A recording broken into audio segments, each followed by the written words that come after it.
Meron tayong tangigi dito mga sanggay. Kikilawin natin to. Sanggay, ito na yung ating tangigi. Gamitan natin ng kinamot. Gamitan natin ng kunting asin, ng suka.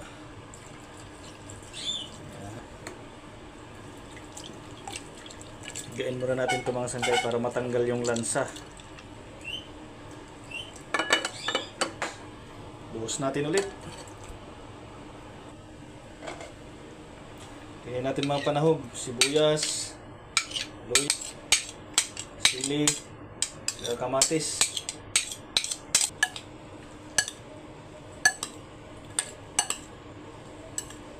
Lagyan natin ng kunting pamintang durog. Lagyan natin ng asin ulit. Lagyan natin ng suka.